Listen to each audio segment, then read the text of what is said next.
I'm Seven Strider with my promised Halo 4 video, which I said I would do today. Now, for those of you who don't know, the Halo series, I actually hold it dear to me because it was the first game that me and my girlfriend played and completed together co-op. So it does have a special place in my heart for reasons that whenever I think of Halo 1, I also think of my girlfriend, which is kind of nice. Yeah, we played through the whole thing together, start to end, and yeah, it brought us together, like in a sort of like a teamwork, sort of thing. So it brought us actually close together. So I guess I owe my relationship still going strong after 11 years to Bungie and Halo 1. So thanks, Bungie. Yeah, but I'm really excited for Halo 4. Obviously, I'd like to see a continuation of the story. I was intrigued as well at the end of the Halo 3 Legendary ending. I was intrigued to see where the Chief was going next. As most fans of the Halo series will say, they'll say they wanted to know what that planet was. When Bungie got acquired by Activision, I didn't know if we'd see another Halo game, but luckily we are doing, and it's a direct sequel, so I'm happy. Yeah, so what do we know about Halo 4 so far? They aren't revealing too much, as usual. They're keeping the cards pretty close to the chest. But one of the things that they did say is we wanted to bring back a sense of mystery to the Halo universe. Where in Halo 1, when you landed on the ring, the first Halo, was it Installation or 7? I can't remember. But they said there was a sense of mystery there. You didn't know what this place was. It was new. It was alien.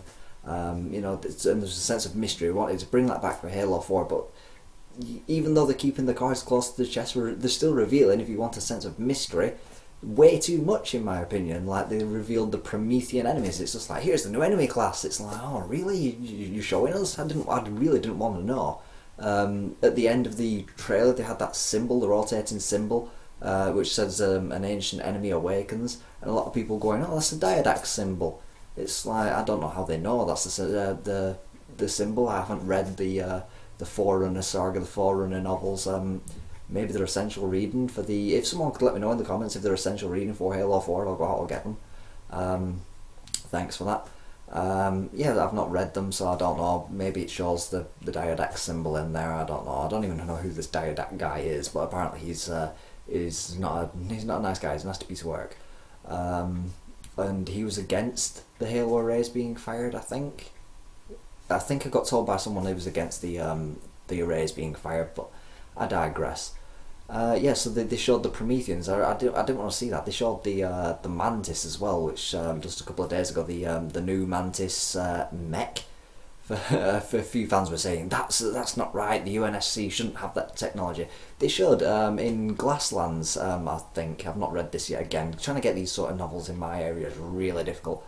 Yeah, in Glasslands, I believe I was told by someone that the UNSC and the Covenant on both sides have been experimenting with Forerunner technology, so they can put whatever they want in there. This is a direct sequel, and it's taking place a few years after Halo 3.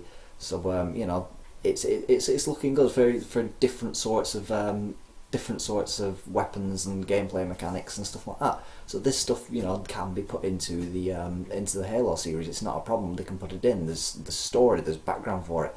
But they're still revealing too much for my liking. I would have preferred to have come across this mech as I made my way through the campaign and just like come across it and just like, oh wow, I can actually pilot this thing. It looks maybe a little too overpowered for multiplayer. That's a slight concern. Although 343i did state it crumples like paper. It's powerful, but it gets destroyed real easily. So I also think it'd be very susceptible to ground units, just the little guys. We're not talking like the vehicles here. Just one Spartan, gets this huge mech. Apparently the boarding animation is the longest they've ever done, just because of the sheer scale of it. But yeah, apparently it crumples like paper under firepower. It just goes down. So my concerns aren't alleviated yet, because in Halo Reach the Banshee was way too powerful. I never got my hands on them. I'm probably never going to get my hands on the mecha either. Let's face it, mechs are badass. I'm never going to get to pilot one of those. So yeah, what else have they revealed? They revealed all the UNSC weaponry as well that you'll be using throughout the course of the campaign and in multiplayer. My favourite is the saw, the big heavy machine gun. which is definitely interesting. The return of the battle rifle. I think we all love the battle rifle from Halo 2. Was it in Halo 3 as well? I think it was in Halo 3 as well, and it became the DMR in Reach. I did prefer the DMR actually over the battle rifle, but I still love the battle rifle. It's the workhorse gun. It's a bit like the Vindicator in Mass Effect. If you've seen my previous videos, you know how much I like that because it's like a burst fire weapon. So yeah, I like the DMR for the exact same reasons. So yeah, they've revealed a little bit too much about Halo 4. Like, they've revealed the name of every single level. I think they've shown most of the first level now. They've shown most of the second level. We've been shown the new enemies. You know, the only thing they haven't really showed us if there's any new Covenant vehicles. I would like to see one or two. Yeah, but they showed the mammoth, which is kind of like an upgraded elephant. Elephant that's in Mass Effect 4. That it was originally in Mass Effect 4, Halo 4. It was originally in Halo 3 multiplayer. The level, the multiplayer map, Sandtrap had it. The big elephant. I loved rolling around in that thing. It was slow as hell, but it was so much fun to drive around in just for unknown reasons. I guess it was just like just driving this huge mobile base around. I don't know. I mess around in multiplayer games. I don't play them for serious, but yeah. So they've revealed pretty much everything UNSC based. They've revealed all the Covenant weapons as well that you'll be using in campaign and multiplayer. The most interesting one is the plasma storm or storm rifle, whatever it's called. Yeah, the plasma rifle isn't back. It isn't coming back for Halo 4. They're now using as the standard weapon the plasma storm rifle, which is interesting. I'll definitely be picking that up in the campaign and giving it a whirl and see how it handles to the plasma rifle. I did like the plasma rifle. In my opinion, there was nothing wrong with it, but they've changed it out for this new weapon, so I'll be wheeling that out and see how it feels. Yeah, very interesting to think that, because the plasma rifle's been there since Halo 1. You think that'll be back for Halo 4, but apparently no. It's going to be this new plasma storm rifle, whatever the hell it's called. I'm just going to call it Storm Rifle from now on. Yeah, so it's the Storm Rifle. I don't think there's any new additions to the Covenant arsenal. The sniper goes back to the burst fire, like Halo 3, but it's not like in Halo Reach where it's a continuous stream. It's back to the burst fire, which I enjoyed, because it did seem more powerful in Halo 3 with the quick burst of the laser and then another shot. In Halo Reach it seemed a bit underpowerful in comparison to the UNSC human sniper rifle, which was just like a one-hit kill beast, whereas the Covenant sniper rifle, you had to focus the beam on their head and follow them around with it, which left it at a disadvantage to the human sniper rifle, because it also revealed your position. If you were shooting some guy down there and there's another sniper over here, he can just follow your beam back, and that'd be a nice easy kill for him because he knows exactly where you are. So it could be balancing issues for multiplayer why they did that.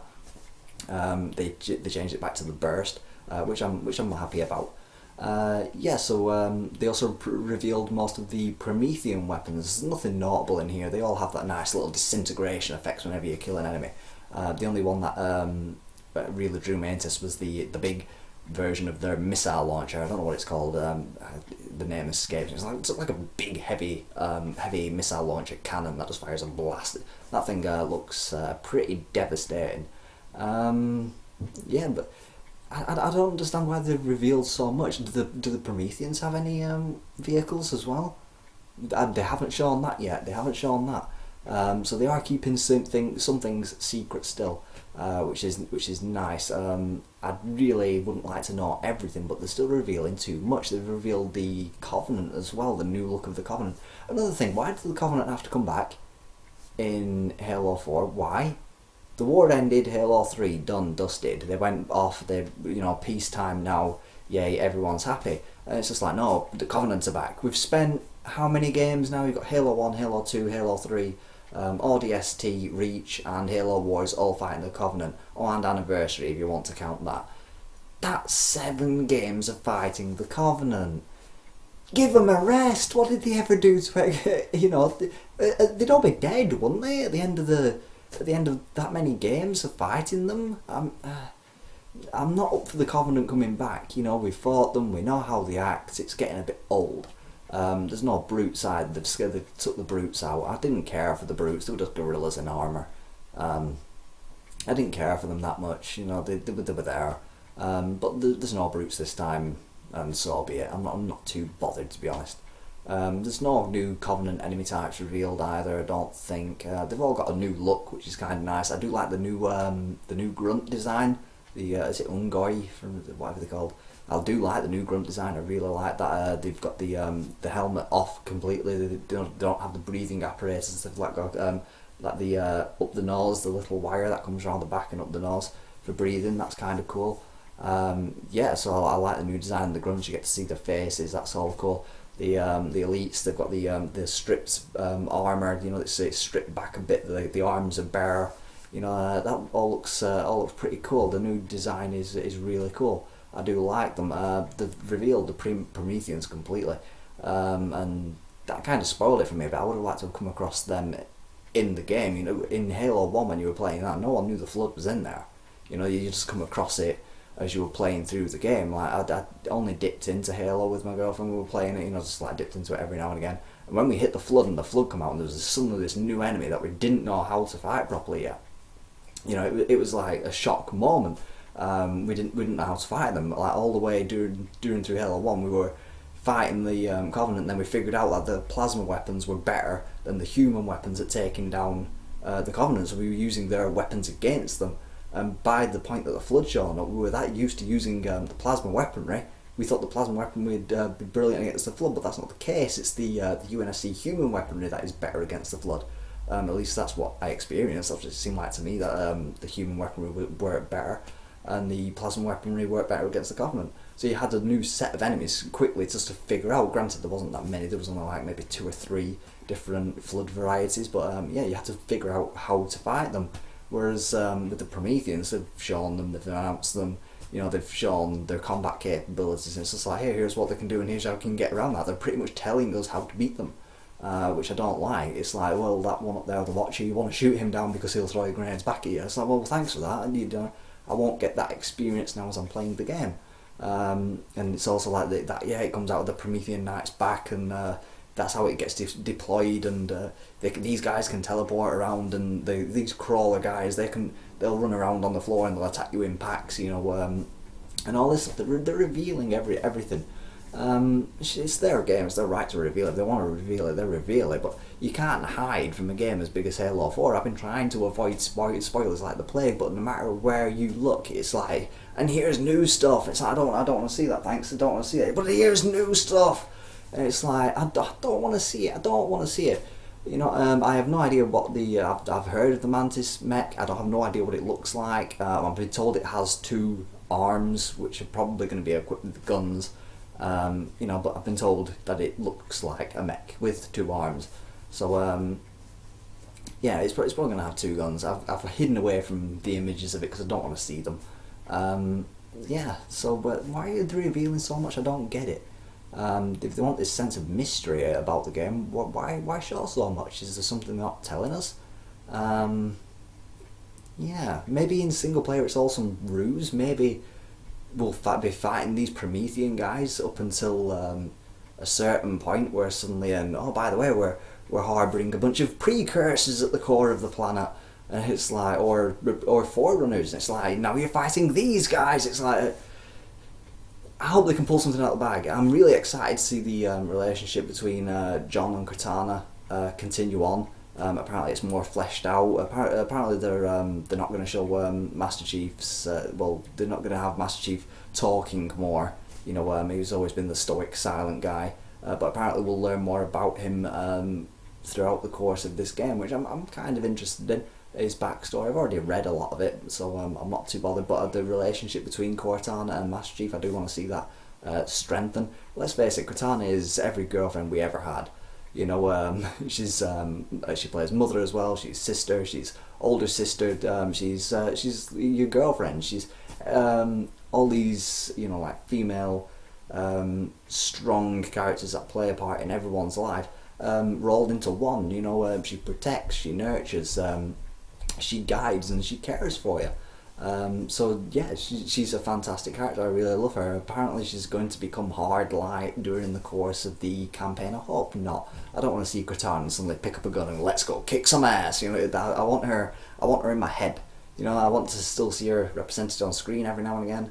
But yeah, she's always the voice talking in your head, the one guiding you along your journey. So I hope she doesn't become hard light and suddenly become like an ass kicker. That would be completely wrong in my opinion. It doesn't suit Cortana. She's your guide. You know, she shouldn't be fighting alongside you. It makes for some interesting Halo 5, co-op ideas, but I don't think I'd be playing Halo 5 if Halo 4 disappoints. Yeah, there's the new characters aboard the UNSC Infinity. We've been shown the UNSC Infinity in all its glory. The Forward Unto Dawn web series is also out now. If you want to start watching that, I've been watching it. It's actually really good. With all the anticipation for a Halo movie and it never coming about, Microsoft was just like, hell, let's do our own. Let's just make our own movie. You know, and it's actually really good. I'm not too keen of the 117 on the Master Chief's armor. I've never liked that for some reason. It's never in any of the games, but for some reason, whenever you see Master Chief in other media, such as comics, he has this like 117 there. It's like, well, you don't see that in the game, so why is it there now? Is it to make him stand out from the other Spartans galloping around the galaxy, of which he is the last one? I don't know, but yeah, there's just one little gripe about it. It's got the 117 there. I don't really like it. But other than that, the whole thing's fantastic. It's really good. I was expecting it to be a bit bad, to be honest, but I give it a watch, and yeah, it's fantastic. So it gets a thumbs up from me. Anything else? Yeah, multiplayer. Multiplayer seems to be going what people are saying the Call of Duty direction. I don't think it is myself. It's still its own beast. There is certain things, certain evolutions to the multiplayer. But let's face it, since Halo 1 came about 10, 11 years ago, multiplayer, online gaming has changed. If you're looking at shooters now, Call of Duty is kind of the benchmark. For a lot of people, I don't see, they rate it as, the best game and they get every installment that comes out. I don't see why myself. It doesn't, I don't know, for me, it's not the best shooter out there. That's just me. I don't get why I don't like it. It seems to be very popular. I've tried the multiplayer. It was fun in little blasts, but that was all. And the campaign may as well not be there if we're completely honest. But yeah, just in little blasts, it was fine. But it's not my favourite. I still, hold Halo and I still play that multiplayer because that is more my style, more my pace. I don't know. So yeah, they've revealed a lot. They've revealed a lot about Halo 4. I'm doing this just off the bat. I haven't really made any notes. I made a few brief notes, but I wanted to get this done pretty quick, just to get my thoughts out there, because I've been asked over my Xbox Live account. Some of you figured out my gamer tag. I don't know how, but well done to you. You've been asking, like, are you getting Halo 4? I've seen you've been playing Reach. Are you playing Halo 4 and so on and so forth. It's just like, well. Yeah, I'll be getting it. I hope to get it at midnight as well in UK time. So I'll do an unboxing of that. If my easy cap has been sorted out and I can do gameplay, I will put the first level and only the first level. You guys have wanted to experience this firsthand the same way I do. So I'm just going to put the first level. There can't be too many spoilers in the first level, I'm thinking. It'd be more of a tutorial and here's where you stand now sort of situation. And I'll only be putting up the first level. That's if I can get that capture device working. I can't make no promises there. So yeah, you'll want to experience it the same way I do. Maybe I'll continue and make it a series like a month or two after the game's been released. Yeah, I won't want to spoil anything for anyone, so I'll do the first level and only the first level. I'll do an unboxing video as well if I can get the limited edition. I've pre-ordered it at midnight. I'll do an unboxing so you can see what you get with that. Maybe I haven't made a decision between standard and limited edition yet, so I'll be doing an unboxing of the limited edition. I'm hoping to get it at midnight, but my local game store hasn't announced whether it's opening at midnight for Halo 4, which is kind of annoying with it being so close. I know I'm not in work that night, the night that Halo 4 comes out, so I will be going and I will be getting it. If I can't get the limited edition at midnight, I will get the standard edition. I will do an unboxing of that at midnight, and then I will go and get the limited edition that I've ordered. I'm getting two. I'm going to be getting the limited edition at 9 o'clock the following morning. I'll probably have been playing Halo 4 all night. I'll go and get that, and then I will record an unboxing of the limited edition and show you everything that you're getting, all the gubbins and what have you. So I'll probably be ending up with 2 copies of the game, such is life. I do want to play this thing at midnight, and so, you know, because some of my friends, they get the games early. I don't know how they manage it. They seem to get them early, and it's just like they insist on telling me everything that happens, and it's really annoying. The only game that they didn't do that with was Mass Effect, because they knew I would kill them. You know, to be honest, afterwards in the ending, I wish they had just. I wish they just had just told me, just like, don't play that bit. Just leave the room, or something. Yeah, so that's for Halo 4. I don't even know I'm going to upload this. I seem to have gone off on tangent quite a lot. I'm going to watch it back, see if it's any good, and yeah. Oh, Spartan Ops! I forgot to mention Spartan Ops. This is, I actually thought, a really good idea. It's a weekly episodic, like a DLC thing. I think we're going to be charged for this probably, but yeah, it seems really cool. It's set after Halo 4, so it's really cool because you get a new episode each week, and you play that kind of like a co-op campaign with, or on your own, you know, with your friends over at Xbox Live, and you can play through that with your friends, and it seems really cool. Like they're continuing this story. I think it's something like 6 months after Halo 4. They're continuing the story with weekly like a weekly DLC with an integrated co-op campaign sort of thing. So even after you've finished your Halo 4, you've still got content rolling in, which is fantastic. I believe it's 6 episodes long, and each episode is about 9 chapters. I think that'll equate to maybe 45 minutes to an hour. I think by chapters they actually mean like checkpoints.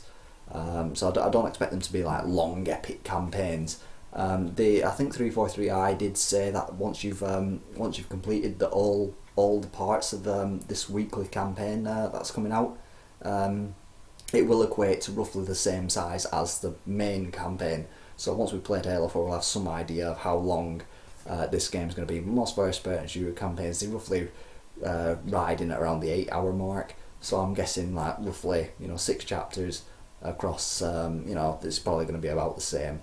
But yeah, I can't believe I forgot to mention Spartan Ops. I really love the idea of that. You know, so I've covered the single player, multiplayer, Spartan Ops.